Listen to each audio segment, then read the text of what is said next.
హరే కృష్ణ అందరికీ వెల్కమ్. ఈరోజు మనం శ్రీమద్ భాగవతం 10వ స్కందం 71వ అధ్యాయంలో 27వ శ్లోకం నుంచి ఈరోజు చూద్దాం. 26 శ్లోకాలు కంప్లీట్ చేసుకున్నాం. ఈ అధ్యాయం వచ్చేసి శ్రీకృష్ణ భగవానుడు ఇంద్రప్రస్థానికి వెళ్ళడం. ఓకే.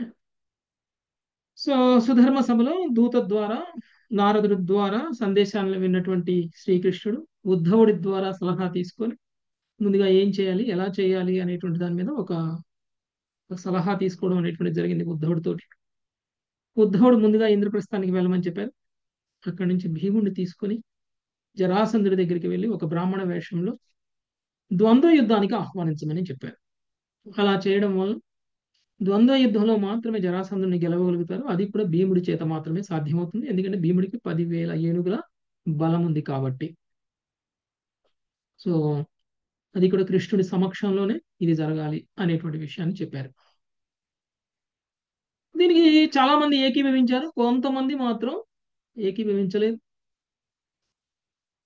ఏది ఏమైనా మెజారిటీ అంతా ఒప్పుకున్నారు. అందుకని శ్రీకృష్ణుడు ఉద్ధవుడు చెప్పిన విధంగా ప్రయాణం అయ్యారు. సో ఏ విధంగా ప్రయాణం అయ్యారు అనేటువంటి విషయాన్ని మనం చూసాం. కృష్ణుడు రథాన్ని అధిరోహించారు. కృష్ణుడితో పాటు తన భార్యలు కూడా బయలుదేరారు, తన పిల్లలు కూడా బయలుదేరారు. అనేక మంది సైన్యం, పదాతి దళాలు, లేకపోతే అశ్వాల మీద యుద్ధాలు చేసేటువంటి వాళ్ళు, లేకపోతే గజాల మీద యుద్ధాలు చేసేటువంటి వాళ్ళు, రథాల మీద యుద్ధాలు చేసేటువంటి వాళ్ళు, అందరూ సైనికులందరితోటి కలిసి శ్రీకృష్ణుడు ద్వారక నుంచి బయలుదేరారు. ద్వారక నుంచి హస్తినాపురం దాటి ఇంద్రప్రస్థానికి వెళ్తారు. ఓకే. సో మధ్యలో వచ్చేటువంటి రాష్ట్రాల గురించి కూడా చెప్పారు. ఇవన్నీ దాటుకుంటూ ఆయన ఆ ఇంద్రప్రస్థం పొలిమేరల వరకు వెళ్ళిపోయారు. ఇది తెలుసుకున్నటువంటి ధర్మరాజు సామాన్యంగా మానవులకి దర్శనం ఇవ్వనటువంటి శ్రీకృష్ణ భగవానుడు స్వయంగా తానే ఇంద్రప్రస్థం యొక్క ఆహ్వానాన్ని మన్నించి వీళ్ళందరినీ దీవించడం కోసం, రాజసూయ యజ్ఞంలో పాల్గొనడం కోసం, రుద్రపూజ అందుకోవడం కోసం శ్రీకృష్ణుడు స్వయంగా వస్తున్నారు అని తెలుసుకున్నటువంటి ధర్మరాజు ఆనందంతో, మంగళ వాయిద్యాలతో, బ్రాహ్మణులతోటి, వేద మంత్రాల ఉచ్చారణతోటి ఆయన శ్రీకృష్ణుడికి ఎదురు వెళ్ళడం అనేటువంటిది జరిగింది ఆహ్వానించడం కోసం. ఎప్పుడైతే ఇంద్రప్రస్థ పులిమేరల్లోనే శ్రీకృష్ణ భగవాను ధర్మరాజు చూశారో వెంటనే ఆయన భావోద్వేగంతో ఆయనకి సాత్విక వికారాలు రావడం అనేటువంటిది జరిగింది. ఓకే. సో కృష్ణుడిని చూసినటువంటి ఆయన వెంటనే పదే పదే ఆలింగనం చేసుకోవడం, ఆ తర్వాత కృష్ణుడిని తాకటం వలన ఆయనకి సాత్విక వికారాలు రావడం అనేటువంటిది జరిగింది. అశ్రుపూర్ణములతో అతని దేహం పారవశ్యంతో కంపించారు. ఓకే. అసలు నేను ఎక్కడున్నాను అనేటువంటి విషయం కూడా ఆయన మర్చిపోయాడు. భౌతిక జగత్తులో తాను ఉన్నటువంటి విషయమే ఆయనకి పూర్తిగా అర్థం కానంతగా శ్రీకృష్ణ భగవానుడు చూసినటువంటి తన్మయత్వం అనేటువంటిది ఆయన అనుభవిస్తున్నారు ఇప్పుడు ధర్మరాజు. ఆ తరువాత ఇంకా ఎలా ఆయన్ని ఆహ్వానించారు ఇంద్రప్రస్థంలోకి, సో ఆ తర్వాత ఏం జరిగింది అనేటువంటి విషయాన్ని ఈరోజు మనం చూద్దాం. 27వ శ్లోకం నుంచి. ప్రమీల మాతాజీ. తమ్మాతులే పరిరభ్య నిర్వృతో తమ్మాతులేయం పరిరభ్య నిర్వృతో భీమస్మయన్ ప్రేమ జలాకులేంద్రియ భీమః స్మయన్ ప్రేమ జలాకులేంద్రియః యమౌ కిరీటీ చ సుహృత్తమం ముధాం యమౌ కిరీటీ చ సుహృత్తమం ముదా ప్రవృద్ధ బాష్పా పరిరేభిరేచ్యుతం. ప్రవృద్ధ బాష్పాం పరిరేభరేచ్యుతం. పిదప భీముడు నేత్రములు అశ్రుపూర్ణములు కాగా ఆనందముతో నవ్వుచూ మేనబావయగు శ్రీకృష్ణుని ఆలింగనము చేసుకొనెను. అర్జునుడు, కవల సోదరులకు నకుల సహదేవులు కూడా తమ ప్రియబంధువగు అచ్యుతుని ఆనందముతో ఆలింగనము చేసుకొనిన వారై మిగుల రోధించిరి. హరే కృష్ణ ప్రభుజీ దండోత్పన్నం. ఎంతో ఇష్టమైనటువంటి వ్యక్తులు చాలా రోజుల తర్వాత దర్శనం ఇస్తే ఈ విధంగానే భావోద్వేగానికి లోనవడం అనేటువంటిది జరుగుతుంది. భీముడు, అర్జునుడు, నకుల సహదేవులు కూడా శ్రీకృష్ణ భగవాను ఆలింగనం చేసుకొని వాళ్ళు కూడా కంటతడి పెట్టుకోవడం అనేటువంటిది జరిగింది, రోధించడం అనేటువంటిది జరిగింది కృష్ణుడు చూసినటువంటి ఆనందంలో. ఓకే. నెక్స్ట్ సర్వరాధ్యమాత. అర్జునేన పరిష్యక్తో యమాభ్యామాభివాదితః सर्वाराध्य माता।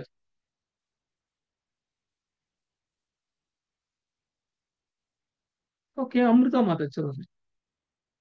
अर्जुनेन हरे कृष्ण प्रभु। परिश्रक्तो यमाभ्यामभिवादितः अर्जुनेन परिषत्वो यमाभ्यामभिवादितः ब्राह्मणेभ्यो नमस्कृत्य वृद्धेभ्यश्च यथार्हतः ब्राह्मणेभ्यो नमस्कृत्य बुद्ध्येभ्यश्च यथार्हता मानिनो मानयामास कुरुसृञ्जय कैकयान् मानिनो मायमासा कुरु यामास सृञ्जय कैकर हरे कृष्ण कैकर मानिनो यान् मानयामास मानिनो मानयामास कुरुसृञ्जय कैकयान् मानिनो मानयामासा कुरु सञ्जय कैकयान् हरे कृष्ण प्रभु। అర్జునుడు మరొకసారి ఆలింగనము చేసుకుని పిమ్మట నకుల సహదేవులు అభివాదములు కావించిన పిమ్మట శ్రీకృష్ణుడు అచట నున్న బ్రాహ్మణులకు వృద్ధులకు నమస్కరించి ఆ విధముగా కురు సృంజయ కైక కైకయ వంశీయుల పట్ల సముచితముగా మగు అధరమును చూపెను భాషము. ఆధరం అర్జునుడు ఆధరం కాదు ఆధారము మాతాజీ, ఆధరం. ఆధారము చూపెను భాషము. అర్జునుడు శ్రీకృష్ణునితో సమానునిగా బడినాడు. అందువలన అర్జునుడు తనకు నమస్కరించుటకు యత్నించినప్పుడు శ్రీకృష్ణుడు అతనిని భుజములను పట్టుకొని అతడు కేవలము తనను ఆలింగనము మాత్రమే చేసుకొనున్నట్లు కావించనని శ్రీధర స్వామి పేర్కొనిరి. కాని కవల సోదరులు చిన్నవాడు కనుక వంగి శ్రీకృష్ణుని పాద పాద పద్మములను పట్టుకొనిరి. హరే కృష్ణ ప్రభు. ఓకే, అర్జునుడు మళ్ళొకసారి శ్రీకృష్ణ భగవాన్ ఆలింగనం చేసుకోవడం అనేటువంటి జరిగింది. అయితే ఈసారి ఆలింగనం చేసుకోబోయే ముందు ఆయన దండవత్ చేయబోతుంటే శ్రీకృష్ణుడు ఆయన భుజాలు పట్టుకొని లేపి మరి ఆయన మళ్ళీ ఆలింగనం చేసుకోవడం అనేటువంటి జరిగింది. ఎందుకంటే అర్జునుడి వయసు శ్రీకృష్ణుడి వయసు సరిసమానంగా ఉంటుంది కాబట్టి నమస్కారం చేయడానికి శ్రీకృష్ణుడు అంగీకరించలేదు. ఇక నకుల సహదేవులు మాత్రం ఆయనకి నమస్కారం చేశారు, ఎందుకంటే నకుల సహదేవులు చిన్నవాళ్ళు కాబట్టి. ఓకే, సో ఆ తర్వాత శ్రీకృష్ణ భగవానుడు పాండవులందరినీ పాండవులందరూ కృష్ణుని రిసీవ్ చేసుకోవడం అయిపోయిన తర్వాత అక్కడ ఉన్నటువంటి కురు వంశంలో ఉన్నటువంటి వాళ్ళందరినీ కూడా ఆయన ఆదరించడం అనేటువంటి జరిగింది, అభివాదాలు తెలియచేయడం అనేటువంటిది జరిగింది. ఆ తర్వాత వాళ్ళు కూడా సముచితంగా ఆయన్ని ఆదరించడం అనేటువంటిది జరిగింది. నెక్స్ట్ 29వ శ్లోకం. ఉషశ్రీమ సూతమాగధ గంధర్వ వందినశ్చోపమంత్రిణః సూతమాగధ గంధర్వ వందితశ్చోపమంత్రిణః మృదంగ శంఖ పటః వీణాపణవగోముఖై మృదంగ శంఖ పటః వీణాపణవగోముఖైః బ్రాహ్మణాశ్చారవిందాక్షం తుష్టువుర్నృతర్జగః బ్రాహ్మణాశ్చారవిందాక్షం తుష్టువుర్నృతుర్జగౌ. హరే కృష్ణ ప్రభుజీ, దండవత్ ప్రణాం. ప్రభుపాదుల వారి భావము: మృదంగములు, శంఖములు, భేరులు, వీణలు, పణవములు, గోముఖములు ప్రతిధ్వనించుచుండగా సూతులు, మాగధులు, గంధర్వులు, వందులు, విదూషకులు, బ్రాహ్మణులు అరవిందాక్షులకు భగవానుని కీర్తించిరి. వారిలో కొందరు స్తుతులు గావించగా కొందరు నృత్యగానములు సలిపిరి. ధన్యవాదాలు. సో మంగళ వాయిద్యాలతోటి శ్రీకృష్ణ భగవానుని ఆహ్వానించడం అనేటువంటి జరిగింది. అక్కడ బ్రాహ్మణులు వేద మంత్రాలు చదువుతూ ఉంటే మిగిలిన వాళ్ళు కీర్తిస్తూ ఉన్నారు. తర్వాత కొంతమంది అక్కడ నృత్యం చేస్తూ ఉన్నారు, కొంతమంది అక్కడ వాయిద్యాలని వాయిస్తూ ఉన్నారు. అందులో గోముఖాలు అంటే తెలుసా ఎవరికైనా? గోముఖ వాయిద్యం తెలుసా ఎవరికైనా? గోవు కొమ్ములతో చేసేది అదేనా? ఇక్కడ కొమ్ములనే రాశారు ప్రభుజీ. గోరకొమ్ములు గోవు కొమ్ములు కొమ్ములు అని రాశాడు ప్రభుజీ. గోవు కొమ్ములు కొమ్ములతోటి కొమ్ములు. గోవు యొక్క కొమ్ములతోటి తయారు చేసినటువంటి వాయిద్యం అన్నమాట. అది అలా అని బ్రతికి ఆ, ఉన్నటువంటి గోవును చంపరు ఆ వాయిద్యం తయారు చేయడం కోసం. చనిపోయినటువంటి గోవు దగ్గర నుంచి తీసుకున్నటువంటి ఆ కొమ్ములతోటి వాయిద్యం తయారు చేయడం అనేటువంటిది జరుగుతుంది. ఓకే, నెక్స్ట్ 30వ శ్లోకం. అక్షర సౌజన్య మాతాజీ. ఏవం సుహృద్భిః పర్యస్తః పుణ్యశ్లోక శిఖామణి. అక్షర సౌజన్య మాతాజీ.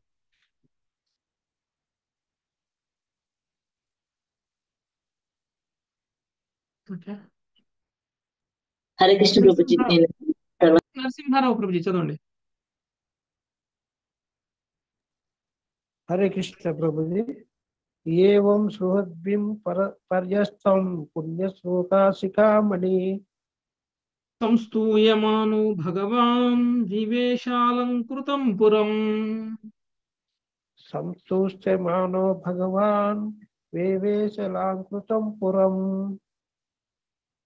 పుణ్యశ్లోకమణి యగు శ్రీకృష్ణుడు ఆ విధముగా బంధుమిత్రులచే పరివృత్తుడై స్తుతింపబడుతూ సర్వాలంకృతుడకు పురమున ప్రవేశించెను. భాష్యము. శ్రీకృష్ణుడు పురములో ప్రవేశించగా పురజనులందరూ అతని దివ్య నామ గుణ రూపములను కీర్తించుచు ఆ దేవదేవుని మహిమలను గురించి తమలో తాము చర్చించుకొనిచుండిరి అని శీల ప్రభుపాదుల వారు వ్యాఖ్యానించింది. హరే కృష్ణ ప్రభుజీ. మొదటి ధన్యవాదాలు. స్కందంలో కూడా మనకు వస్తుంది. శ్రీకృష్ణ భగవానుడు హస్తినాపురాన్ని వదిలేసి ఆయన ద్వారకకు వెళ్తున్నటువంటి సమయంలో కూడా ఇలానే కీర్తిస్తూ ఆయన సాగనంపుతారు. అక్కడ హస్తినాపుర వాసులందరూ కూడా వాళ్ళలో వాళ్ళు మాట్లాడుకుంటుంటారు. కృష్ణుడి యొక్క గుణగణాల గురించి, యశస్సు గురించి వాళ్ళలో వాళ్ళు కీర్తిస్తూ ఉంటారు. ఆ తర్వాత హస్తినాపుర రాణులైతే వాళ్ళు ఎలాగో బయటికి రాలేరు కాబట్టి కొంతమంది స్త్రీలు వాళ్ళ భవనాలు ఎక్కి మరి కృష్ణుడు వెళ్తూ ఉంటే వాళ్ళ భవనాల మీద నుంచి చూసేవాళ్ళు. అలా చేశారు.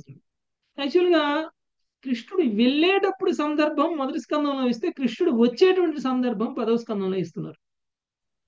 ఏది ముందు జరిగినట్టు? ఏది ముందు జరిగితే ఏది వెనక జరుగుతుంది? ఇది ముందు జరిగితే అది వెనక అవుతుంది కదా ప్రభుజీ. ఏ ముందు జరుగుతుంది అది వెనక జరుగుతుంది. కానీ దాన్ని 1వ స్కందంలో ఇచ్చారు, అవును 10వ ప్రభుజీ. స్కందంలో ఇచ్చారు. అంటే అవును. భాగవతంలో మనకి జరిగేటువంటి సన్నివేశాలన్నీ ఒక ఆర్డర్ లో జరుగుతున్నట్టు ఇవ్వట్లేదు. ముందు క్రోనలాజికల్ ఏది ముందు జరిగితే అది చెప్పటం, ఏది వెనక జరిగితే అది చెప్పటం అలా లేదు. ఏ సందర్భానికి ఏది చెప్పడం అవసరమో అది చెప్తున్నారు. మొత్తం మీద అయితే అన్ని సన్నివేశాలని కవర్ చేస్తున్నారు. ఓకే, ప్రస్తుతం శ్రీకృష్ణ భగవానుడికి సంబంధించినటువంటి లీలలన్నీ కూడా 10వ స్కందంలో చర్చింపబడుతున్నాయి కాబట్టి ఏ విధంగా కృష్ణుడు ఇంద్రప్రస్థానికి వచ్చారు, ఏ విధంగా ఇదంతా జరిగింది అనేటువంటి చెప్పారు. తర్వాత ఇంతకుముందు మొదటి స్కందంలో చూస్తే అక్కడ కూడా శ్రీకృష్ణ భగవానుడు ఉన్నారు. అందులో కూడా వెళ్ళిపోతూ ఉంటారు, అక్కడ వెళ్ళిపోతూ ఉంటారు. వెళ్తూ ఉంటారు అనమాట. ఓకే, అక్కడ పాండవులు అదంతా కూడా మొదటి స్కందం మొత్తం కూడా మహాభారతానికి సంబంధించినటువంటి ఎక్కువ సన్నివేశాలు అందులో ఉన్నాయి కదా. సో ఏ విధంగా అసలు యాక్చువల్గా మహాభారత యుద్ధం అంతా కూడా అయిపోయిన తర్వాతనే యాక్చువల్గా వ్యాసుడు ఈ యొక్క భాగవతాన్ని రాయడం అనేటువంటి జరిగింది. ఆ తర్వాత పరీక్షిత్ మహారాజు సమయం అనేటువంటిది ఎప్పుడు స్టార్ట్ అవుతుంది? మహాభారత యుద్ధం అయిన తర్వాతనే కదా పరీక్షిత్ మహారాజు యొక్క పాలన అనేటువంటిది స్టార్ట్ అయ్యేది. సో శ్రీమద్ భాగవతాన్ని సుఖదేవ గోస్వామి మనకు చెప్పడానికి అనుకూలమైనటువంటి పరిస్థితులు ఎలా వచ్చాయి అనేటువంటిది తెలపడం కోసం పరీక్షిత్ మహారాజు గురించి కొంత చెప్పాల్సి వచ్చింది. ఓకే, పరీక్షిత్ మహారాజు ఎవరు, పరీక్షిత్ మహారాజు ఎవరికి పుత్రుడు, పరీక్షిత్ మహారాజు ఎలా జన్మించాడు, పరీక్షిత్ మహారాజు జన్మించినప్పుడు శ్రీకృష్ణ భగవానుడు ఎలా రక్షించాడు, అందుకు శ్రీకృష్ణ భగవానుడు అక్కడ ఉండడానికి కారణం ఏమిటి, ఏ విధంగా శ్రీకృష్ణ భగవానుడు ఆ అశ్వత్థామ వేసినటువంటి ఒక బ్రహ్మాస్త్రం నుంచి కాపాడారు అనేటువంటి తెలియజేయడం కోసం దానికి సంబంధించినటువంటి వృత్తాంతం మొత్తం కూడా దాని వెనకాల చెప్పాల్సి వచ్చింది. ఓకే, ఇదంతా అయిన తర్వాత శ్రీకృష్ణ అక్కడి నుంచి వెళ్ళిపోయారు. ఓకే, ద్వారక నుంచి హస్తినాపురానికి వెళ్ళిపోయారు. అందుకనే అప్పుడు చెప్పాల్సి వచ్చింది పరీక్షిత్ మహారాజు యొక్క జననం గురించి. మనం చూస్తే సౌనకాది మునులు సూత గోస్వామిని అడిగినటువంటి ప్రశ్నల్లో పరీక్షిత్ మహారాజు గురించి అడిగారు. పరీక్షిత్ మహారాజుకి సంబంధించినటువంటి కథ మాకు చెప్పండి, అసలు పరీక్షిత్ మహారాజు ఎవరు, పరీక్షిత్ మహారాజుని ఎలా అర్థం చేసుకోవాలి మనం అనేటువంటి విషయాలు కూడా వాళ్ళు అడిగారు. వాళ్ళు అడిగినటువంటి 6 ప్రశ్నల్లో పరీక్షిత్ మహారాజు గురించి కూడా అడిగారు. ఓకే, ఎందుకంటే శ్రోత ఆయన. ఓకే, సో వక్త గురించి అడిగారు, శ్రోత గురించి అడిగారు. వక్త ఎవరు? సుఖదేవ గోస్వామి. సుఖదేవ గోస్వామి గురించి అడిగినప్పుడు సుఖదేవ గోస్వామి వ్యాసుడి యొక్క పుత్రుడు. వ్యాసుడు ఏ విధంగా శ్రీమద్ భాగవతాన్ని రాయడానికి పరిస్థితులు ఏర్పడ్డాయి, ఎందుకు ఆయన వేదాలన్నింటినీ విభజించిన తర్వాత కూడా శ్రీమద్ భాగవతాన్ని రాయక ముందు ఆయన ఎందుకు బాధపడుతూ ఉన్నారు, ఎందుకు ఆయనకి రాసినటువంటి అన్ని గ్రంథాల వల్ల, వేదాల వల్ల, ఉపనిషత్తుల వల్ల, పురాణాల వల్ల ఆయనకి ఎందుకు సంతృప్తి కలగలేదు అనేటువంటి విషయాన్ని ముందు తెలియజేశారు. సుఖదేవ గోస్వామి గురించి చెప్పాల్సి వచ్చింది కాబట్టి. ఆ తర్వాత సుఖదేవ గోస్వామి ఏ విధంగా వ్యాసుడిని వదిలేసి వెళ్ళిపోతూ ఉన్నారు, ఏ విధంగా సుఖదేవ గోస్వామి శ్రీమద్ భాగవతాన్ని వ్యాసుడి ద్వారా తెలుసుకున్నారు అనేటువంటి విషయాన్ని మనం అక్కడ ఫస్ట్ తెలుసు. స్కందంలో. అందుకనే అక్కడ కృష్ణుడి గురించి వినాల్సి వచ్చింది మనకు ఫస్ట్ స్కందంలో. ఓకే. శ్రీమద్ భాగవతం కేవలం 10వ స్కందంలో మాత్రమే కృష్ణుడు లేరు కదా, అన్ని స్కందాల్లోనూ కృష్ణుడు ఉన్నారు. మొదటి స్కందంలోనూ కృష్ణుడు ఉన్నారు, 10వ స్కందం మొత్తం కృష్ణుడు ఉన్నారు, 11వ స్కందంలోనూ కృష్ణుడు ఉన్నారు. మళ్ళీ మిగిలినటువంటి స్కందాలన్నింటిలో కూడా అక్కడక్కడ కృష్ణుడు వస్తూనే ఉన్నారు. మళ్ళీ ఆయన సర్వసంతర్యామి అన్ని చోట్ల ఉంటాడు. ఆయన యొక్క వివిధ అవతారాల గురించి వస్తుంది. కాబట్టి శ్రీమద్ భాగవతం మొత్తం కృష్ణుడితో నిండిపోయింది. 10వ స్కందం మాత్రమే కాదు, అన్ని స్కందాలు కృష్ణుడితో నిండిపోయి ఉంది. కృష్ణుడి గురించి మొత్తం మనం చూస్తే, మనం మొదటి శ్లోకం చూస్తే ఆ శ్రీకృష్ణ భగవానుడు అంటే వాసుదేవుడికి ప్రార్థనతోటి మొదలు పెట్టేశారు వ్యాసదేవుడు కదా. సో వాసుదేవుడికి ప్రార్థన మొదలుపెట్టారు అంటే, మాతాజీ మ్యూట్ చేయండి మాతాజీ, మంగతాయి మాతాజీ. ఓకే, వాసుదేవుడికి ప్రార్థనతో మొదలు పెట్టినటువంటి శ్రీమద్ భాగవతం మొత్తం కృష్ణుడితోనే నిండిపోయింది. కాబట్టి మొత్తం కృష్ణ కథే శ్రీమద్ భాగవతం అంటే. ఓకే, శ్రీమద్ భాగవతం అంటే మొత్తం కూడా కృష్ణ కథ. సో ఈ విధంగా శ్రీకృష్ణ భగవానుడు బంధుమిత్రులతో ఆహ్వానింపబడి పురములోకి ప్రవేశించడం అనేటువంటిది జరిగింది. ఓకే, ఆ పురంలో కూడా మంచిగా అలంకరింపబడి ఉంది. అందరూ కూడా కీర్తిస్తూ ఉండగా, అందరూ కూడా నృత్యం చేస్తూ ఉండగా సర్వాలంకృతమైనటువంటి ఈ పురంలోకి ఆయన ప్రవేశించడం అనేటువంటిది జరిగింది. నెక్స్ట్ శ్రీదేవి మాతాజీ. హరే కృష్ణ ప్రభుజీ.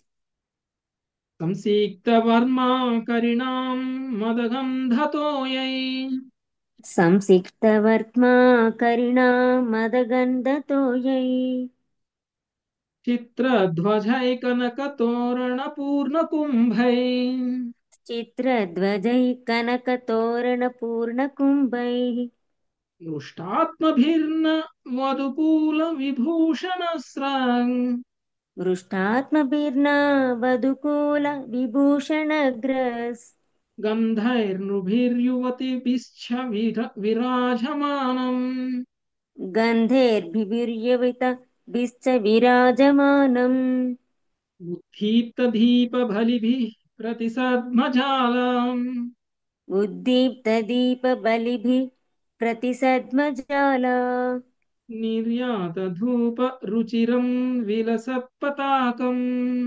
నిర్యాతధూప రుచిరం విలసత్పతాకం మూర్ధన్యహేమ కలశైరజతోరుశృంగైర్ మూర్ధన్యహేమకలశై రజతోరుశృంగైర్ జుష్టం దదర్శా భవనై కురు రాజధామం దుష్టం దదర్శా భవనై కురు రాజధామా. ఇంద్రప్రస్థపుర రహదారులు ఏనుగుల మదజలముచే సుగంధితమైన జలముతో తడుపబడి ఉండెను.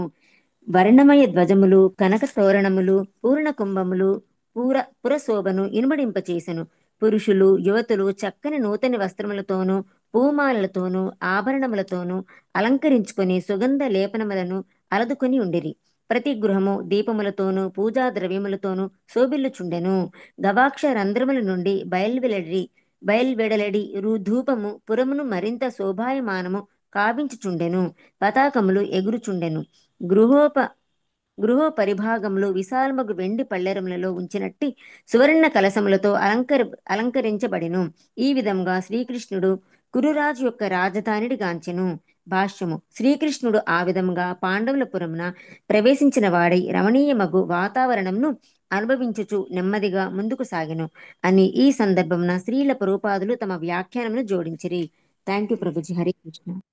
ఓకే, ఏ విధంగా ఆహ్వానించారు చూడండి. పూర్ణకుంభ ఆహ్వానం అంటే ఇదే. ఇంద్రప్రస్థపుర రహదారులన్నీ ఏనుగులు మదగజములతో సుగంధితమైనటువంటి జలముతో తడపబడి ఉంది. ఓకే, యాక్చువల్గా మనం అందరం కళ్ళాబులు చల్లుతాం కదా, కళ్ళాబులు చల్లినట్టు అక్కడ సుగంధ జలాలు, సెంట్ అనమాట. సెంటుని చల్లారనమాట రహదారులు మొత్తం కూడా. అంటే ఎక్కడికి వెళ్ళినా కానీ సువాసన వచ్చేలాగా ఉందన్నమాట. తర్వాత ఆ మొత్తం ఏనుగులతోటి వాళ్ళు నిలబెట్టి ఉన్నారనమాట. దారి పొడుగునా ఏనుగులు నిలబడి ఉన్నాయి. వర్ణమయ ధ్వజములు, కనక తోరణములు, అక్కడక్కడ ధ్వజాలు ఏర్పాటు చేశారు, అంటే జెండాలు అనమాట. జెండాలు, కనక తోరణాలు, అక్కడక్కడ స్తంభాలు ఏర్పాటు చేసి, ఇప్పుడు మనం మామూలుగా రాజకీయ నాయకులు వస్తూ ఉన్నారో లేకపోతే ఏదైనా ఎలక్షన్స్ జరుగుతున్నాయి అని అంటే కూడళ్లలో ఎలా చేస్తారు? ఉం? అక్కడక్కడ జెండాలతోటి, లేకపోతే ఆ, మొత్తం కటౌట్స్ కూడా పెట్టేసి. చిన్న చిన్న ఫ్లాగులతోటి ఎలా చేస్తారు అలా అనమాట. సో మొత్తం కూడా అక్కడక్కడ ధ్వజాలని పెట్టి తర్వాత తోరణాలను కట్టడం అనేటువంటిది జరిగింది. తర్వాత పూర్ణ కుంభ బంగారపు తోరణాలు ప్రభుజీ, బంగారపు తోరణాలు. కనక కనక తోరణాలు, రైట్. బంగారపు తోరణాలు. పూర్ణ కుంభములు పురుషోభను ఇనుమడింపజేసెను. పురములు యువత పురుషులు యువతులు చక్కని నూతన వస్త్రములతో పూమాలలతోనూ ఆభరణంతోనూ అలంకరించుకొని సుగంధ లేపనమును అదులుకొని ఉండిరి. అంటే ఎలా పడితే అలా రాలి అందరూ స్నానాలు చేసి శుభ్రంగా అలంకరించుకొని పూమాలలు వేసుకొని తర్వాత సుగంధ ఆ ఇవి మన సెంటు వేసుకొని అలా రావడం అనేటువంటి జరిగింది. ప్రతి గృహము కూడా దీపములతోనూ పూజా ద్రవ్యములతోనూ శోభిల్లుతుంది. గవాక్షరంధ్రముల నుండి బయలువెల్లడి ధూపము పురమును మరింత శోభాయమానంగా కావించుచుండు. అంటే గవాక్షరంధ్రాలు అంటే వెంటిలేటర్స్ అన్నమాట. సో వెంటిలేటర్ల నుంచి వస్తున్నటువంటి పొగ, ఏం పొగది? అగరబత్తుల పొగ. ఊదుబత్తీలు. అగరబత్తుల పొగ. సో ఇవన్నీ కూడా ఆ యొక్క పురం మొత్తాన్ని కూడా అందంగా చేస్తుందన్నమాట. పతాకములు ఎగురుచుండెను. గృహోపరి భాగములు విశాలముకు వెండి పళ్ళెములతో ఉంచినట్టి సువర్ణ కలశములతోనూ అలంకరింపబడినవి. అంటే ఇంటి పైన కప్పు మీద కలశం ఉండేది అనమాట. సో మామూలుగా గుళ్ళకి పైన ఉంటుంది చూసారా కలశం లాగా, అలా. Yes, ప్రభుజీ. సో ఈ విధంగా శ్రీకృష్ణుడు కురురాజు యొక్క రాజధానిని గాంచెను, అంటే ఇంద్రప్రస్థాన్ని ఆ విధంగా చూశారు. ఓకే, నెక్స్ట్ 33వ శ్లోకం. సునీత కంఠమని. ప్రాప్తం నిశమ్య నరలోచన పానపాత్రం ప్రాప్తం నిశమ్య నరలోచన పానపాత్రం ఔత్సుక్య విశ్లదితకేశ ధుకాలబంధ ఔత్సుక్య విశ్లధితకేశ దుకూలబంధాః సద్యో విసృజ్య గృహకర్మపతిశ్చ తల్పే సద్యో విసృజ్య గృహకర్మపతింశ్చ తల్పే ద్రష్టుం యుయుర్యువతయః స్మనరేంద్ర మార్గే ద్రష్టుం యయుర్యువతయః స్మ నరేంద్ర మార్గే. భావం: మానవ నేత్రములకు పానపాత్రుడైన శ్రీకృష్ణుడు వచ్చినాడని వినిన పుర యువతీ జనము అతనిని గాంచుటకు వేగముగా రాజమార్గమునకు వచ్చిరి. వారు తమ గృహ కృత్యములను విడిచి ఉండిరి, తమ పతులను కూడా శయ్యలపైననే వారు వదలి ఉండిరి. ఉత్కంఠత వలన వారి జుట్టు ముడులు కోకముడులు వదులు కాజొచ్చెను. హరే కృష్ణ ప్రభుజీ. ఓకే, శ్రీకృష్ణుడు వచ్చాడు అనేటువంటి విన్నటువంటి పుర యువతులు వాళ్ళందరూ కూడా పరిగెత్తుకుంటూ వచ్చారు. అక్కడక్కడ వాళ్ళ వాళ్ళ పతులను కూడా వదిలేసి మరి, ఓకే, వాళ్ళ ఇళ్లలోనే వదిలేసి మరి వాళ్ళు ఊరికి వచ్చారు. ఆ హడావుల్లో వాళ్ళు జుట్టు ముళ్ళు వేసుకోవడం కూడా మర్చిపోయారు. ఇంకొకటి ఏంటంటే శ్రీకృష్ణుడు దర్శనం వద్దు అనుకునేటువంటి వాళ్ళు ఎవరు ఉండరు. ఎవరైనా సరే శ్రీకృష్ణ భగవానుని దర్శనం చేసుకోవాల్సిందే. మానవులైతే మాత్రం కంపల్సరీగా. ఎందుకు? శ్రీకృష్ణ భగవానుని దర్శనం చేసుకోవడం అంటే అమృతాన్ని పానం చేయడం. కళ్ళతోటి అమృతాన్ని తాగితే ఎలా ఉంటుంది? సో కృష్ణుడి దర్శనం చేసుకున్నటువంటి వాళ్ళకి అమరత్వం వస్తుంది. ఓకే, అమరత్వం వస్తుంది. కాబట్టి మానవ నేత్రాలకి పానపాత్రుడైనటువంటి శ్రీకృష్ణుడు. పానపాత్రుడు అంటే తాగేటువంటి జ్యూస్ అనమాట ఆయన.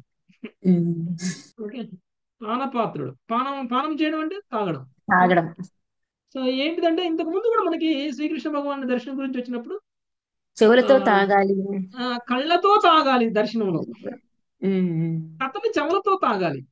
ఓకే, కృష్ణ భగవాను యొక్క శ్రీ విగ్రహాన్ని మాత్రం కళ్ళతోటే తాగాలి. ఓకే, సో అది అనమాట ఆస్వాదించడం అంటే అదనమాట. ఓకే, సో కృష్ణుడిని అమృతంలాగా వాళ్ళు పోలుస్తున్నారు, కృష్ణుడి యొక్క అందాన్ని. సో వాళ్ళందరూ కూడా రాజమార్గానికి వచ్చేసారు కృష్ణుని దర్శనం చేసుకోవడానికి. ఓకే, ఎలా ఉన్న వాళ్ళు అలానే వచ్చేసారు కొంతమంది. నెక్స్ట్ 34వ శ్లోకం. లావణ్య మాతాజీ. హరే తస్మిన్ కృష్ణ. తస్మిన్ సుసంకులైభాశ్వరథద్విపద్భిః తస్మిన్ సుసంకుల ఈభాస్వర దద్విపద్భిః కృష్ణం సభార్యం ఉపలభ్య గృహాధిరూఢ నం సభార్యం ఉపలభ్య గృహాధిరూఢః నార్యో వికీర్య కుసుమైర్మనసోపగుహ్యాం కార్యో వికీర్య కుసుమైర్మనసోపగుహ్య సుస్వాగతం విదధురుత్స్మ యవీక్షితేన. స్వాగతం విదదురు స్మయ వీక్షితేన. రాజమార్గము రథ గజ తురగ వదాతి దళములతో కిర్చిపోవటం వలన యువతులు తమ గృహోపరిభాగములపైకి ఎక్కి అచ్చట నుండి శ్రీకృష్ణుని అతని రాణులను చూచిరి. వారు ఆ దేవదేవునిపై పుష్పవృష్టిని కురిపించిరి. అతనిని తమ మనసుల్లోనే ఆలింగనం చేసుకుండ్రి. నవ్వుతో కూడిన చూపులతో హృదయపూర్వకంగా స్వాగతం పలికిరి. భాష్యం. నారీగణము తమ అనురాగపూర్వకమగు చూపుల ద్వారా శ్రీకృష్ణుని ప్రయాణ సౌకర్యాలను గురించిన విచారణను గావించి ఉండునని శ్రీధర స్వామి వ్యాఖ్యానించిరి. అనగా పారవస్యంతో వారు భగవానుని సేవించవలనని తీవ్రంగా వాంఛించిరి. హరే కృష్ణ ప్రభు. సో యాక్చువల్గా శ్రీకృష్ణుడితో పాటే వచ్చినటువంటి రథ గజ తురగ పదాతి దళాలు చాలా మంది వచ్చారు. ఓకే, అంటే ఇంద్రప్రస్థ వీధులన్నీ కూడా శ్రీకృష్ణుడితో పాటు వచ్చినటువంటి ఈ దళాలు ఎవరైతే ఉన్నారో, అంటే మిలిటరీ ఏదైతే ఉందో ఆ మిలిటరీతో నిండిపోయి ఉంది. సో ఒకవేళ మనం వెళ్ళి దర్శనం చేసుకోవాలంటే వీళ్ళందరిలో నుంచి దూసుకొని లోపలికి వెళ్ళాలి. ఓకే, కృష్ణుడి దగ్గరికి వెళ్ళి దర్శనం చేసుకోవాలంటే దూరంగా ఉంటే వీళ్ళందరూ అడ్డం ఉంటారు, కృష్ణుడు కనపడరు. ఓకే, మామూలుగా రథయాత్ర కనుక వస్తున్నప్పుడు మనం దూరంగా ఉంటే ఏం కనిపిస్తుంది, మనకు కనిపిస్తుందా? దగ్గరికి వెళ్ళాలి. ఓకే, సో దగ్గరికి వెళ్ళినప్పుడు కొంచెం రథానికి దగ్గరికి వెళ్ళినప్పుడు కృష్ణుడు కనిపిస్తారు. సో ఆ విధంగా కానీ మరి ఈ పురస్త్రీలందరూ కూడా ఈ విధంగా అందరినీ తోసుకొని లోపలికి వెళ్ళలేరు కదా. అందుకని వీళ్ళు ఏం చేస్తున్నారు, వాళ్ళ ఇళ్ళ పైకప్పులు ఎక్కారు. ఇళ్ళ పైకప్పులు ఎక్కి మరి కృష్ణుడిని దర్శనం చేసుకుంటూ ఉన్నారు. కృష్ణుడే కాదు, కృష్ణుడితో పాటు వచ్చినటువంటి కృష్ణుడి యొక్క భార్యలను కూడా వాళ్ళు దర్శనం చేసుకుంటూ ఉన్నారు. వాళ్ళు మనసులోనే ఆలింగనం చేసుకుంటున్నారు, మనసులోనే ఆయన్ని నవ్వుతూ హృదయపూర్వకంగా స్వాగతం పలకడం అనేటువంటిది జరుగుతుంది. నెక్స్ట్ 35వ శ్లోకం. రామారావు ప్రభు.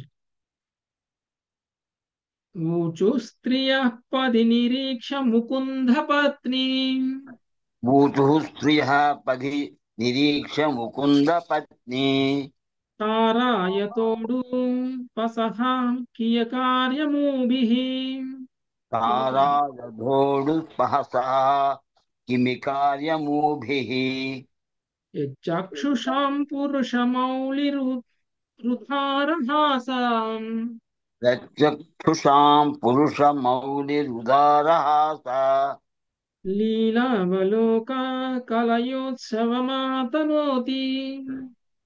లీలావలోకా కలయోత్సవమాతనోతి. హరే కృష్ణ ప్రభుజీ. చంద్రుని కూడి ఉన్న నక్షత్రముల వలె ముకుందని పత్నులు మార్గమున సంచుండగా కాంచిన వారి ఆ వనితలు పురుషశ్రేష్ఠుడు తన ఉదార హాసములతోనూ లీలావలోకములతోనూ తమ కన్నులకు ఆనందమును కలుగుచేయుటకు ఈ స్త్రీలు ఎట్టి కార్యములు చేసి ఉండురో కదా అని పలుకసాగిరి. హరే కృష్ణ ప్రభుజీ. ఓకే,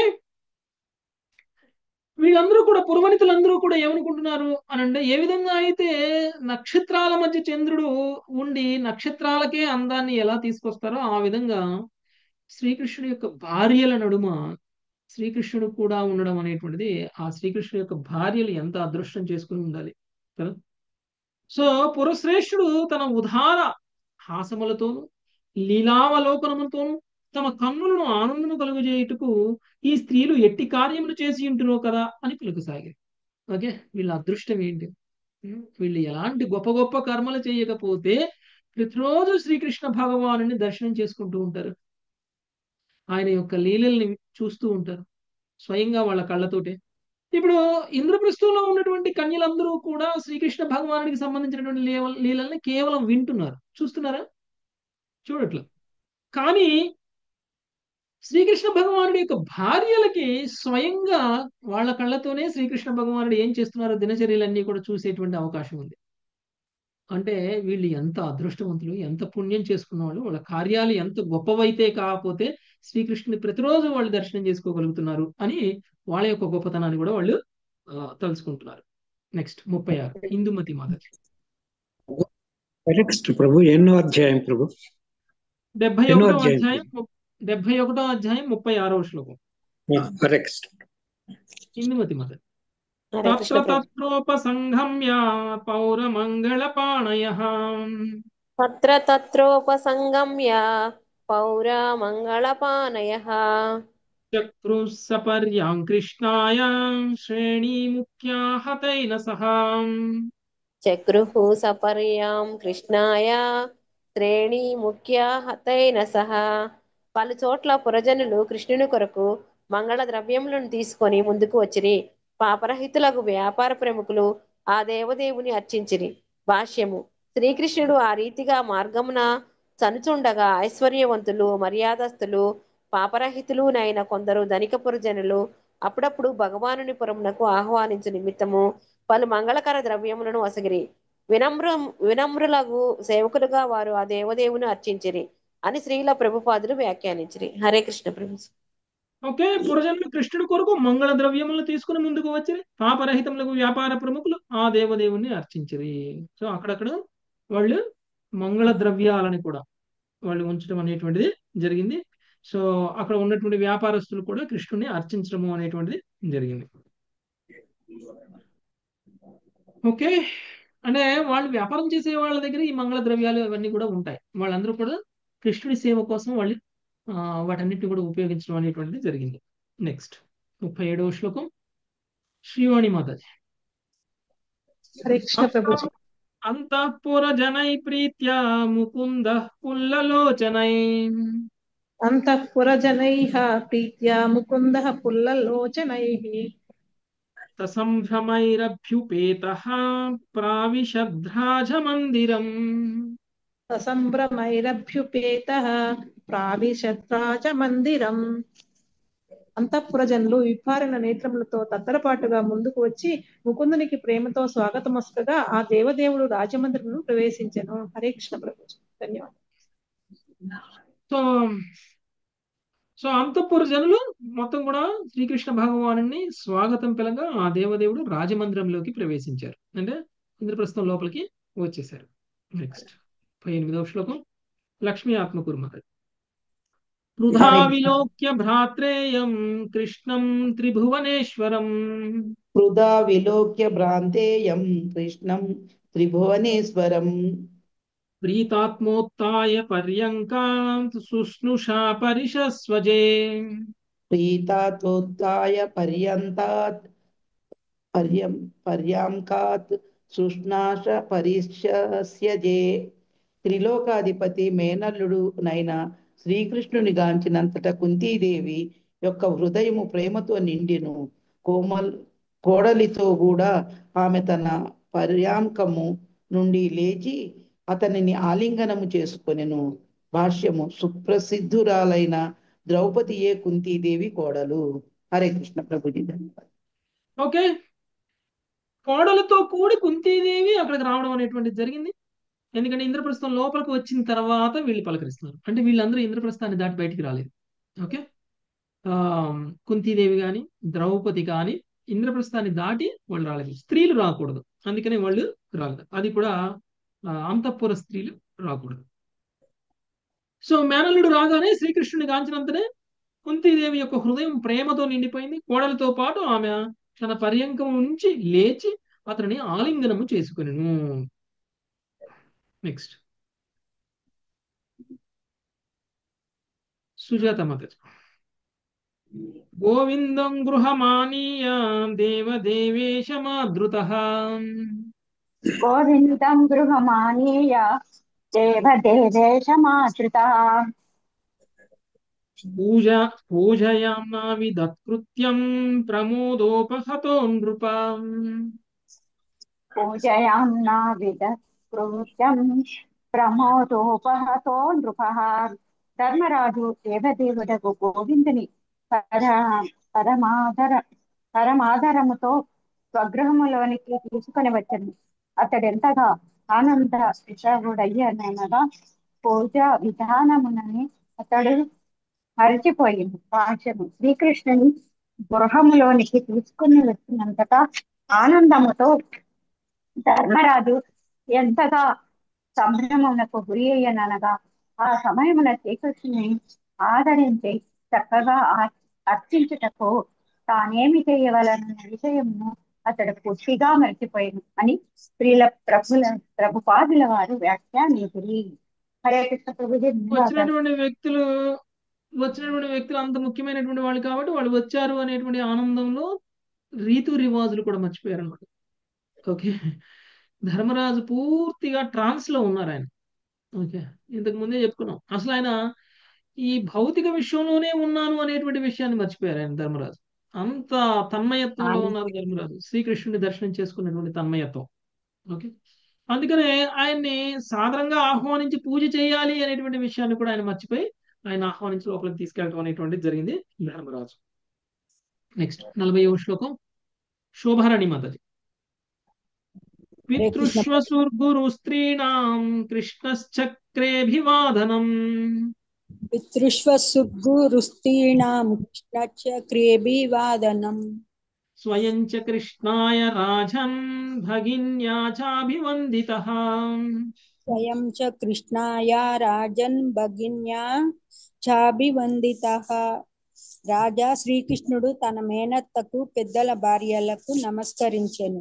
పిదప ద్రౌపది సుభద్ర అతనికి నమస్కరించిరి. భాష్యం.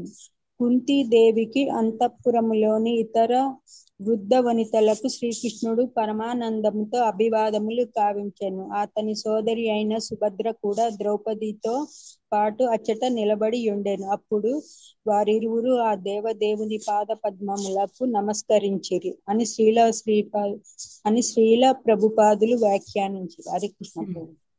చాలా మంది పెద్దవాళ్ళ భార్యలందరినీ కూడా శ్రీకృష్ణ భగవానుడు నమస్కరించారు, కుంతీదేవితో సహా. కుంతీదేవిని నమస్కరించారు, కుంతీదేవికి నమస్కారం చేశారు. అంతేగాని అక్కడ ఉన్న పెద్దవాళ్ళ యొక్క భార్యలు ఎవరైతే ఉన్నారో వాళ్ళందరికీ కూడా నమస్కారం తెలియజేశారు. కానీ ద్రౌపది సుభద్ర మాత్రం కృష్ణుడికి నమస్కారం తెలియజేయడం అనేటువంటిది జరిగింది. ఓకే, ఎందుకంటే వాళ్ళందరూ చిన్నవాళ్ళు కాబట్టి. సుభద్ర కూడా చిన్నది. సుభద్ర కూడా శ్రీకృష్ణుడి యొక్క చెల్లెలు కదా.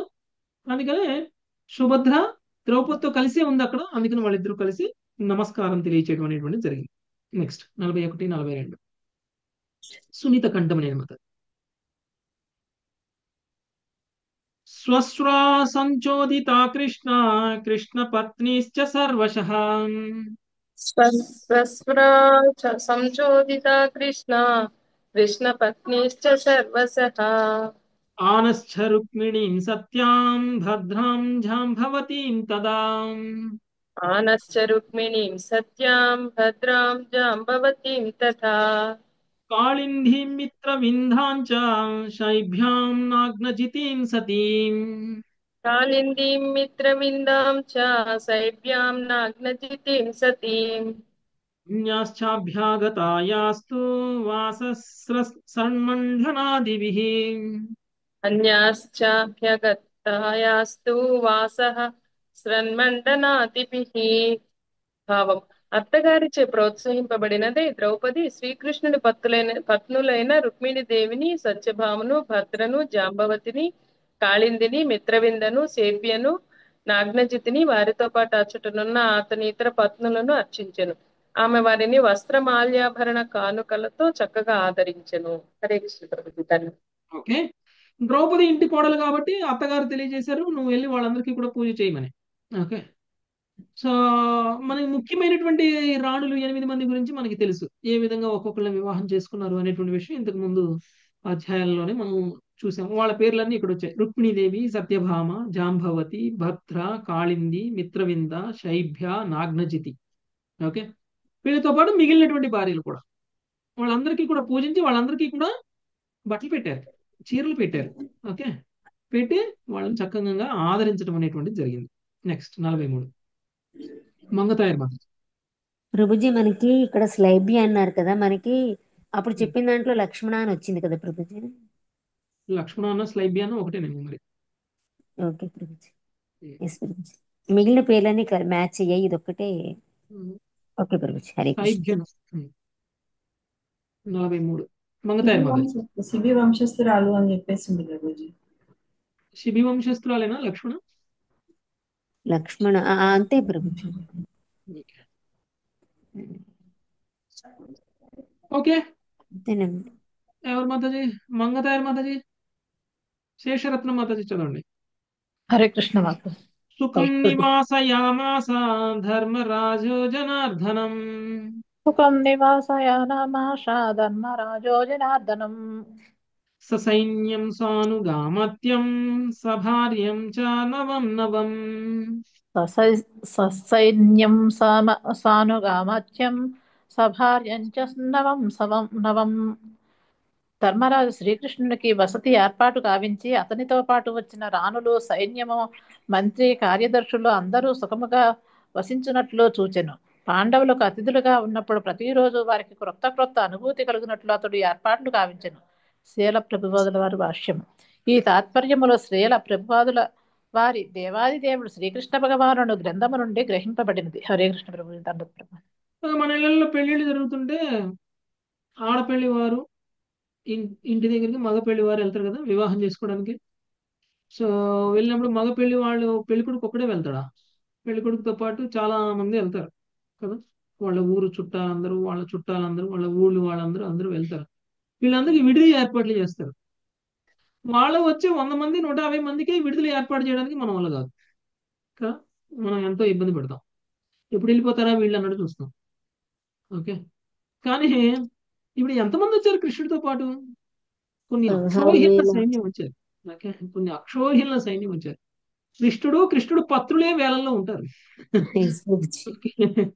తర్వాత వాళ్ళకి మళ్ళీ సేవలు చేసే పరిచారికలు, మళ్ళీ వాళ్ళ పిల్లలు, మళ్ళీ వాళ్ళు కాకుండా పదాతి దళాలు, తర్వాత రథ గజ తురగ పదాతి దళాలు, ఇంతమంది వచ్చారు. వీళ్ళందరికీ విడిది ఏర్పాటు చేయాలంటే ఇంద్రప్రస్థాన్ని అమ్మాల ధర్మరాజు.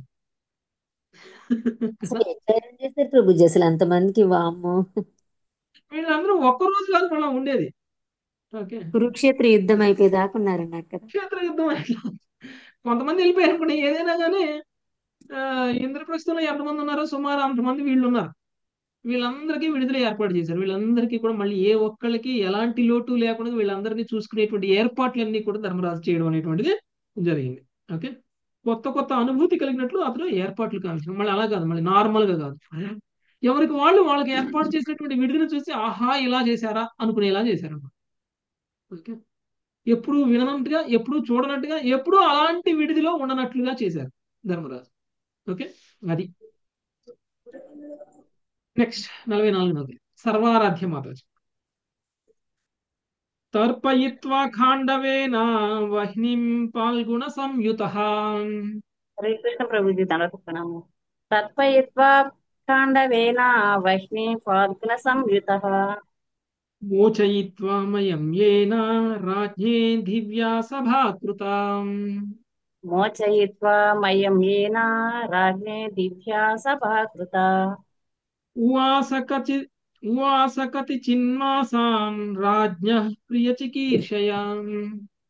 ఉవాస కతి చిన్మాసాం రాజ్ఞః ప్రియచికీర్షయా.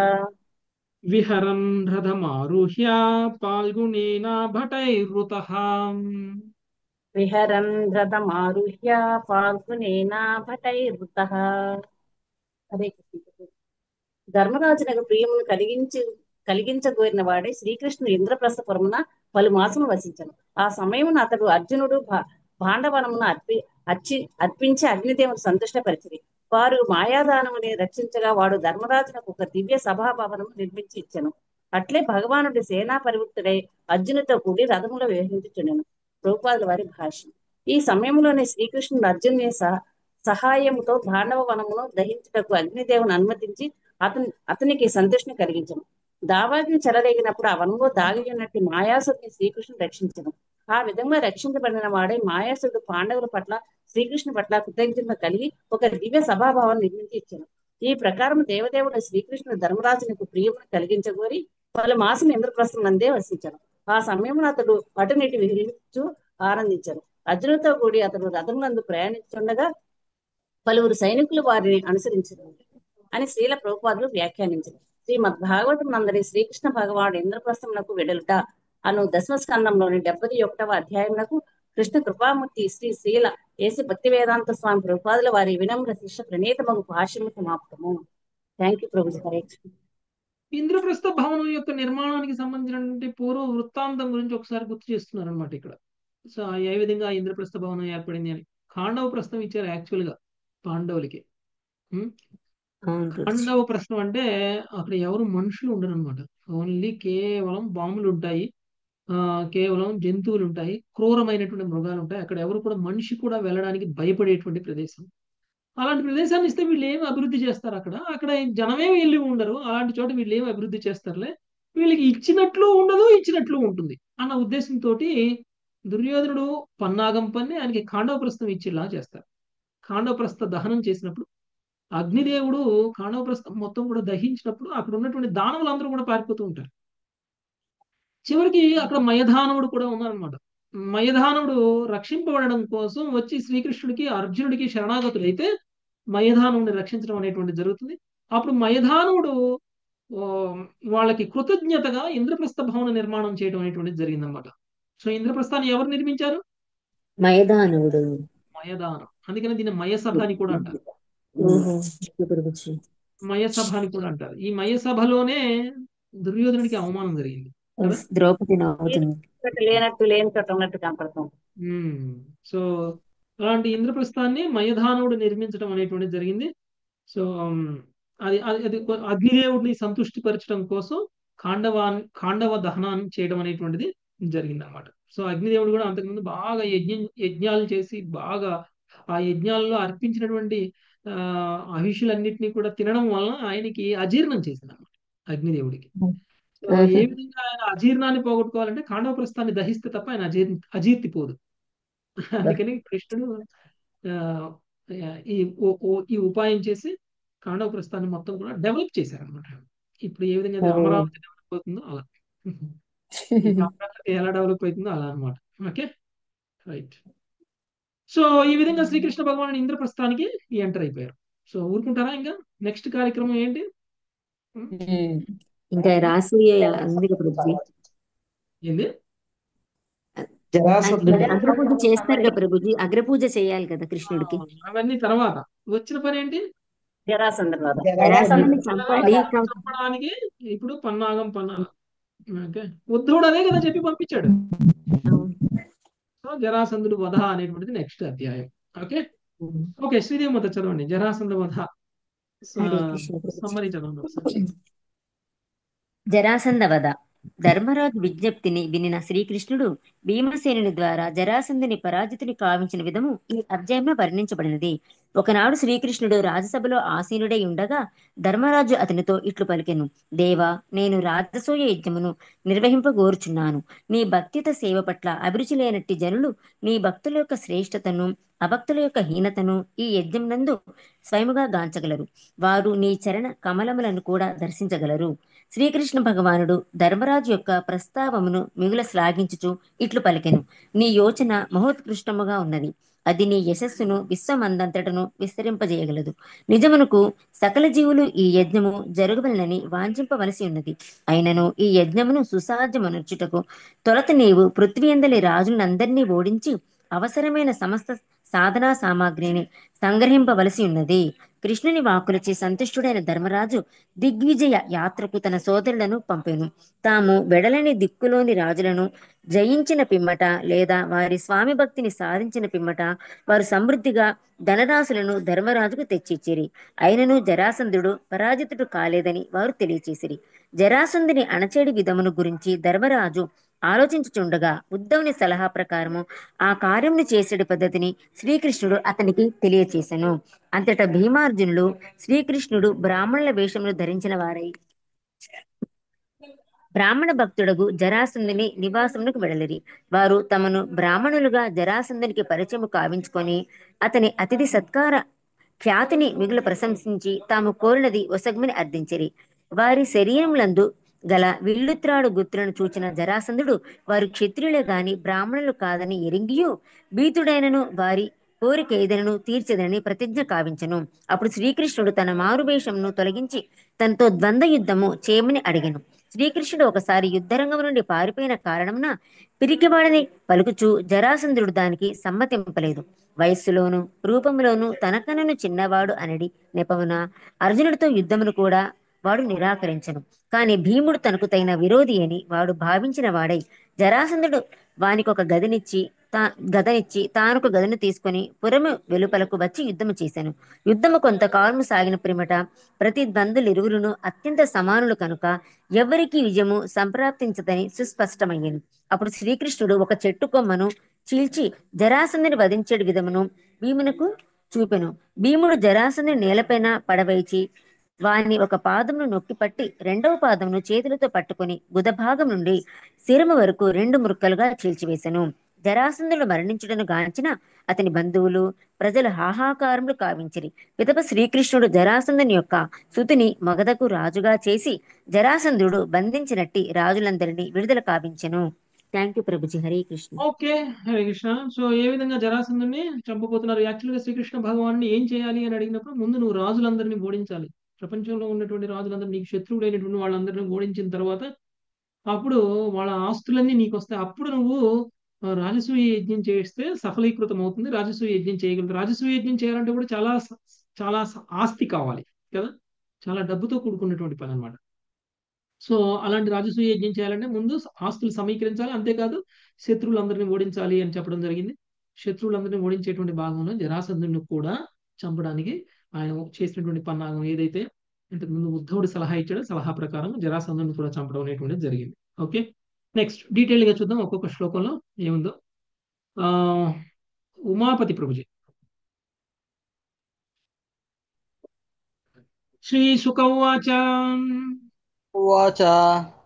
ఏకధాతు సభామాధ్యా ఆస్థితో మునిభిర్వృతః దాతు సభామాధ్య ఆస్థితో మునిభిర్విత్రః బ్రాహ్మణై క్షత్రియైర్వైశ్యైర్భ్రాతృభిశ్చాయుధిష్ఠిరః బ్రాహ్మణై క్షత్రియై వైశ్యై యుధిష్ఠిరః ఆచార్యైకులవృద్ధైశ్చ జ్ఞాతి సంబంధిత బాంధవై ఆచార్యకులవృద్ధైశ్చ జ్ఞాతి సంబంధి బాంధవైః శృణ్వతామేవ చైతేషాం ఆభాష్యేధమువాచః తామేవ చైతేషాం ఆభాష్యేదమువాచః. సుఖదేవ్ గోస్వామి పలికెను. ఒకప్పుడు ధర్మరాజు మునులు బ్రాహ్మణులు క్షత్రియులు వైశ్యులు తన సోదరులు గురువులు కులవృద్ధులు జ్ఞాతులు సంబంధులు బంధువులు మున్నగు వారితో కూడి సభ యందు ఆసీనుడై ఉన్నప్పుడు ఎల్లరూ వినున్నట్లుగా శ్రీకృష్ణుడితో ఇట్లు పలికెను. హరే కృష్ణ. ఒకప్పుడు ధర్మరాజు మునులు బ్రాహ్మణులు క్షత్రియులు వైశ్యులు తన సోదరులు గురువులు కులవృద్ధులు జ్ఞాతులు సంబంధులు బంధువులు మునగు వారితో కూడి సభయందు ఆసీనుడై ఉన్నప్పుడు ఎల్లరూ వినుచుండగా శ్రీకృష్ణుడితో ఇట్లు పలికెను. ఓకే, ధర్మరాజు మాట్లాడుతున్నారు అనమాట శ్రీకృష్ణుడితో. యాక్చువల్గా ఇది శ్రీకృష్ణుడు రాగానే జరగల, కొంతకాలం తర్వాత జరిగింది. అంటే చాలా కాలం పాటు శ్రీకృష్ణుడు ఇంద్రప్రస్థంలో ఉన్నారు. ఓకే, సో కొద్ది కాలం తర్వాత ఆయన ఒక సందర్భంలో అందరూ చూస్తుండగా అందరూ వింటుండగా ధర్మరాజు శ్రీకృష్ణుడితో మాట్లాడుతున్నారు. ఏం మాట్లాడుతున్నారో చూద్దాం. అక్షర సౌజన్యం. శ్రీయుధిష్ఠిరౌవాచ హరే కృష్ణ. శ్రీ యుధిష్ఠిర ఉవాచ క్రతురాజేన గోవింద రాజసూయేన పావని క్రతురాజేన గోవింద రాజసూయేన పావని యక్షే విభూతిర్భవతస్తత్సంపాదయనః ప్రభో యస్యే విభూతి భవత తస్తంపాదయన్నవ ప్రభో. శ్రీ ధర్మరాజు పలికెను. ఓ ఓ గోవింద, యజ్ఞరాజమగు రాజసూయ యజ్ఞముచే నేను నీ శుభకరమగు విభూతులను గోరెదను. దేవా, మా యత్నమును జయప్రదము కావింపుము. శ్రీల ప్రభుపాదుల భాష్యము. విభూతి అను పదము శ్రీకృష్ణుని అంశలను సూచించునని శ్రీల శ్రీధర స్వామి పలికిరి. విభూతి అను పదము దేవతలు శక్తి ప్రధానము కావించబడిన ఇతర జీవుల వంటి ఈ భౌతిక జగత్తులోని శ్రీ కృష్ణ విభూతులను సూచించునని ఇచట శ్రీల విశ్వనాథ చక్రవర్తి ఠాగూర్లు మరింత విశదీకరించిరి. అందువలన శ్రీల ప్రభుపాదులు తమ గంధమైన దేవాది దేవుడు శ్రీకృష్ణ భగవానుడు నందు ఈ శ్లోకమును ఇట్లు వ్యాఖ్యానించిరి. కృష్ణ రాజసూయ యజ్ఞమనడి క్రతువును చక్రవర్తియే నిర్వహింపవలసి ఉండును. అది సమస్త యజ్ఞరాజముగా పరిగణించబడింది. ఆ యజ్ఞమును నిర్వహించడం ద్వారా నేను ఈ భౌతిక జగత్తులో నీ ప్రతినిధులైనట్టి దేవతలను సంతుష్టి పరగోరదను. ఈ మహాకార్యంలో నీవు నాకు తోడ్పడి అది జయప్రదంగా నిర్వహింపబడినట్లు చేయమని నేను కోరెదను. పాండవులమైన మాకు దేవతలను కోరునది ఏదియునూ లేదు. నీ భక్తులుగా మేము సంతుష్టులమై ఉన్నాము. భౌతిక వాంఛలచే భ్రమితులైన వారు దేవతారాధనము చేయుదురు అని నీవు భగవద్గీత యందు పలికితివి. కానీ మా ప్రయోజనము దానికి భిన్నమైనది. నేను రాజసూయ యజ్ఞమును నిర్వహించి దేవతలను ఆహ్వానించి వారు నీకు స్వతంత్రముగా శక్తిమంతులు కారని చూపగోరెదను. వారందరూ నీ సేవకులు. నీవు దేవదేవుడవు. మందబుద్ధులకు మూడులు నీవు సాధారణ మానవుడని తలుతురు. ఒకప్పుడు వారు నీలో దోషము నెన్నుటకు యత్నింతుడు.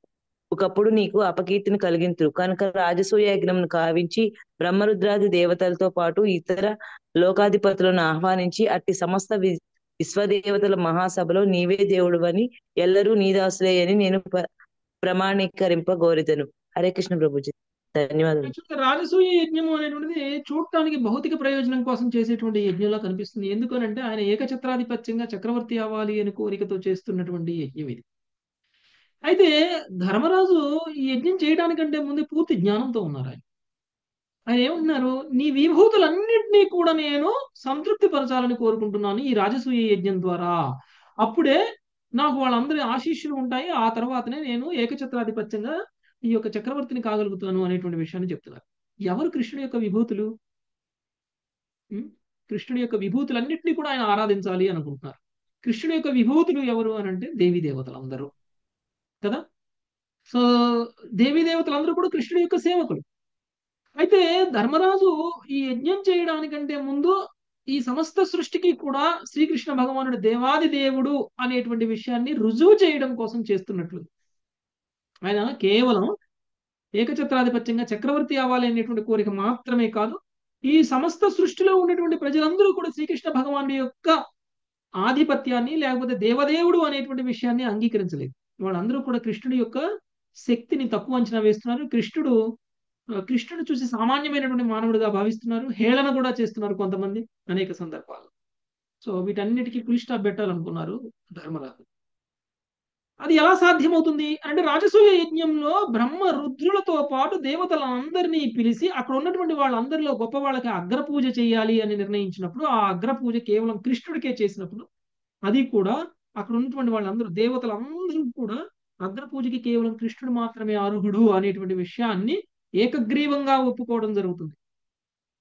అది ఒక్క సన్నివేశం చాలు సమస్త సృష్టికి కూడా శ్రీకృష్ణ భగవానుడి యొక్క దివ్యత్వాన్ని అర్థమయ్యేలా చేయడం కోసం. ఓకే, ఒక భక్తుడు ఒకవేళ దేవీ దేవతల యొక్క ఆరాధన చేసినా కానీ దాని వెనకాల ఉద్దేశం ఎంత కృష్ణ భక్తి ఉంటుందో చూడండి. ఓకే, కానీ భౌతికంగా ఉన్నటువంటి వాళ్ళు మాత్రమే దేవీ దేవతల ఆరాధన చేస్తారు, ధర్మరాజు మాత్రం కాదు. ఒకవేళ ధర్మరాజు దేవీ దేవతల ఆరాధన చేస్తున్నట్లు కనిపించినా కానీ దాని వెనకాల ఉద్దేశం దేవీ దేవతలందరూ కూడా కృష్ణుడి యొక్క సేవకులు అనేటువంటి విషయం నిరూపించడం కోసం చేస్తున్నారు. ఓకే, సో అదే అందుకనే కృష్ణుడిని ఉద్దేశించి అంటున్నారు, నీ విభూతులని నేను ఆహ్వానిస్తాను, నీ విభూతులని నేను అర్చిస్తాను, నువ్వు సమస్త యజ్ఞానికి కూడా భోక్తవు, నీ విభూతులకి నేను అర్చించినా కానీ ఆ అర్చన యొక్క ముఖ్య లక్ష్యం నీకు చెందే విధంగానే ఉంటుంది అని ఆయన మాట్లాడుతున్నారు. ఓకే, ఈరోజుకి ఇక్కడ ఆపుదాం మాతాజీ. ఇంకా నెక్స్ట్ ఆయన రాజసూయ యజ్ఞం చేయడం కోసం శ్రీకృష్ణుడి యొక్క సహాయాన్ని అడుగుతున్నారు. సో జయప్రదం చేయాలి అని కృష్ణుడిని అభ్యర్థిస్తున్నారు. సో ఏ విధంగా కృష్ణుడు ఇప్పుడు స్పందిస్తారు అనేటువంటి విషయం మనము రేపు చూద్దాం. Thank you very much. వాంఛాకల్పతరుభ్యశ్చ కృపా సింధుభ్యైవ చ పతితానాం పావనేభ్యో వైష్ణవేభ్యో నమో నమః. హరే కృష్ణ హరే కృష్ణ హరే కృష్ణ హరే హరే హరే రామ హరే రామ రామ రామ రామ రామ రామ రామ రామ రామ హరే హరే హరే. ప్రభుజీ హరే కృష్ణ.